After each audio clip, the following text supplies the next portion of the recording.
Actually going off the board at 8. We're checking in with Locked On Falcons, Aaron Freeman. This wasn't something we necessarily were talking about in studio. Are you surprised by this pick? What's the team kind of thinking here? Yeah, the buzz has been growing for the last several weeks. The Falcons were looking at a wide receiver. I am certainly surprised that it happened. It didn't feel like the Falcons going back to the let's have a great wide receiver core worked out for them particularly well the last couple of years. And now they're going back to that rather than try to build up their defense and get a pass rusher for what was the league's worst pass rush, where they had 18 sacks last year. Roughly half of that production left the building this offseason, so it felt like that was a big need there. But Drake London makes sense. It's a big need for the Falcons. They have a very weak group of wide receivers. They've lost players like Julio Jones and Calvin Ridley and Russell Gage over the last 9 months. So certainly they needed some wide receiver help, but it's certainly a little bit of a surprise. A little shocking there to see that move at that pick. Do we know who's throwing him the ball for certain yet, or are we still trying to figure that out?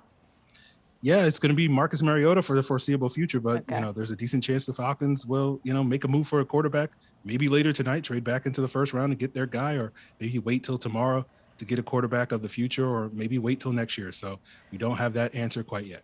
Okay, hopefully more moves to come. We'll check in again with you soon, Aaron. Thank you for that. Drake London off the board at 8. The Seahawks are on the clock now, so we'll have to see we're crossing another name off of our board, though, Peter, for now.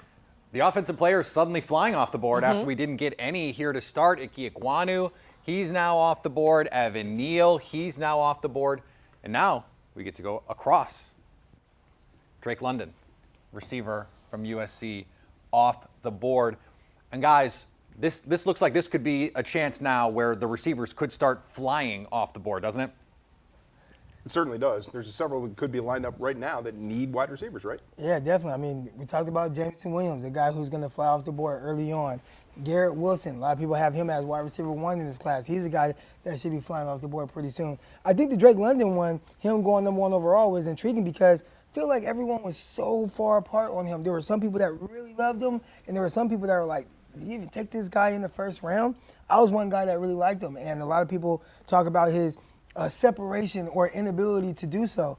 But no, he separates very well underneath at the line of scrimmage, slant routes, crossing routes, things like that.